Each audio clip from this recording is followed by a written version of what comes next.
ఈవీఎంలు భద్రపరిచిన స్ట్రాంగ్ రూమ్ల వద్ద కేంద్ర బలగాలతో 3 అంచెల పటిష్టమైన భద్రత ఏర్పాటు చేసినట్టు ప్రకాశం జిల్లా కలెక్టర్ ఏఎస్ దినేష్ కుమార్ తెలిపారు. ఒంగోలు సమీపంలోని ఓ ఇంజనీరింగ్ కళాశాలలో ఈవీఎంలు భద్రపరిచి స్ట్రాంగ్ రూమ్లను ఆయన తనిఖీ చేశారు.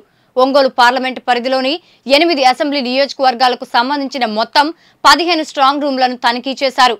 స్ట్రాంగ్ రూముల భద్రత పర్యవేక్షించడానికి ఏర్పాటు చేసిన కమాండ్ కంట్రోల్ రూమ్, కౌంటింగ్ కోసం చేస్తున్న ఏర్పాట్లను కూడా ఆయన పర్యవేక్షించారు. ఈ సందర్భంగా కలెక్టర్ దినేష్ కుమార్ మాట్లాడుతూ ఈవీఎంలను సీసీ కెమెరా పర్యవేక్షణలో కేంద్ర బలగాల భద్రత మధ్య స్ట్రాంగ్ రూమ్లలో ఉంచడం జరిగిందన్నారు. అనుమతి ఉన్నవారిని మాత్రమే స్ట్రాంగ్ రూమ్ల వద్దకు పంపడం జరుగుతుందన్నారు. రాజకీయ పార్టీల ప్రతినిధులు స్ట్రాంగ్ రూమ్లను పరిశీలించడానికి కంట్రోల్ రూమ్లలో టీవీలు ఏర్పాటు చేయడం జరిగిందన్నారు. కౌంటింగ్ కోసం చేస్తున్న ఏర్పాట్లు మరొక 2 రోజుల్లో పూర్తవుతాయన్నారు. ఇవాళ 20th మే మనకున్న centralised strong rooms and counting hall ఇక్కడ రైస్ కృష్ణా కాలేజెస్లో ఉంటున్న స్ట్రాంగ్ రూమ్స్ పరిస్థితి ఎలా ఉంది అని చెక్ చేయడానికి రావడం జరిగింది.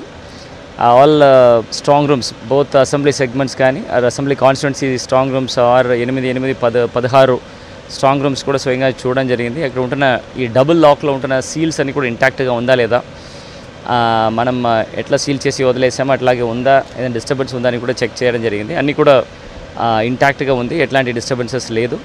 ప్లస్ ప్రతి ఒక్క స్ట్రాంగ్ రూమ్కి కూడా ఒక ఆర్మ్డ్ పర్సన్స్ గార్డ్స్ ఉన్నాడు. CAPF and Tamil Nadu armed reserve కూడా పెట్టడం జరిగింది. అండ్ ఈ 3 tier సెక్యూరిటీ, 3 cordon సెక్యూరిటీ అంటారు. సో లోపల ఇంటీరియర్ నెంబర్ 1 ఇప్పుడు మనం ఉన్నది ఫస్ట్లో ఉన్నాము. First layer security, second layer ఇక్కడ second gate and third gate 3 layer securities కూడా కంటిన్యూస్గా ఉన్నారా లేదా అని కూడా చెక్ చేయడం జరిగింది. లోపల వచ్చిన ఈ Tier 1 ఫస్ట్ కార్డన్ సెక్యూరిటీ లోపల అంటే ఈవీఎం ఉంటున్న పోల్డ్ ఈవీఎం ఉంటున్న లొకేషన్స్కి ఎవరు వస్తే కూడా వాళ్ళు ఇక్కడ ఈ రిజిస్టర్స్లో ఎంట్రీ చేసుకొని వాళ్ళ ఐడి కార్డుతో వెళ్ళాల్సిన పరిస్థితి ఉంటుంది. వాళ్ళు ఎవరు వెళ్తున్నారో వాళ్ళది వీడియో కెమెరాల్లో వాళ్ళు ఫేసెస్ అండ్ అరైవల్ అన్నీ కూడా సిఏపిఎఫ్ సెక్యూరిటీస్ రికార్డ్ చేసుకుంటున్నారు. ఇక్కడ command and control come viewing room ఒకటి పెట్టడం జరిగింది. దీంట్లో పొలిటికల్ పార్టీస్ వాళ్ళ రిప్రజెంటేటివ్స్ ఆర్ ఏజెంట్స్, క్యాండిడేట్స్ వాళ్ళ ఎలక్షన్ ఏజెంట్స్ కానీ వాళ్ళ రిప్రజెంటేటివ్స్ ఎవరెవరు అప్లై చేశారో వాళ్ళందరూ కూడా ఐడి కార్డు ఇచ్చేసి వాళ్ళు ఇక్కడ కూర్చొని ఈ స్ట్రాంగ్ రూమ్ చూడడానికి కూడా ఏర్పాటు చేయడం జరిగింది. మన తరపు నుంచి 2 గజెట్ ఆఫీసర్స్ 3 షిఫ్ట్లో పెట్టడం జరిగింది. సిమిలర్గా 2 SHO level, SI level officers 2 police level నుంచి పెట్టడం జరిగింది. 1 CI లెవెల్ ఆఫీసర్ కూడా ఇదన్నీ లైసెన్స్ చేస్తున్నారు ప్రతి 3 షిఫ్ట్లో. అలాగే ఎంటైర్ ప్రెమిసెస్ అన్నీ కూడా సెక్యూర్డ్ ఒక పరిస్థితిలో తీసుకువచ్చాము. ఎంట్రీస్ ఎవరెవరు ఇక్కడ పని లోపల చేయడానికి వెళ్తున్నారో వాళ్ళు కూడా ఖచ్చితంగా వాళ్ళ ఫోటో ఐడి లేకుండా ఎవరు కూడా పంపించలేము.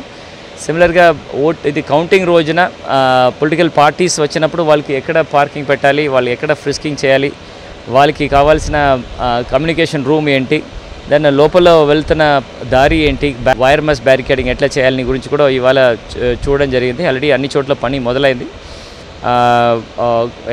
సంతనూతులపాడులో కాన్స్టిట్యున్సీ కంప్లీట్ అయింది. మిగిలిన దాంట్లో ఇంకొక 3 to 4 daysలో పూర్తి స్థాయిలో మనం కౌంటింగ్ కావాల్సిన అన్ని సదుపాయాలు ఏర్పాటు చేసి కంప్లీట్ చేయడం జరుగుతుంది.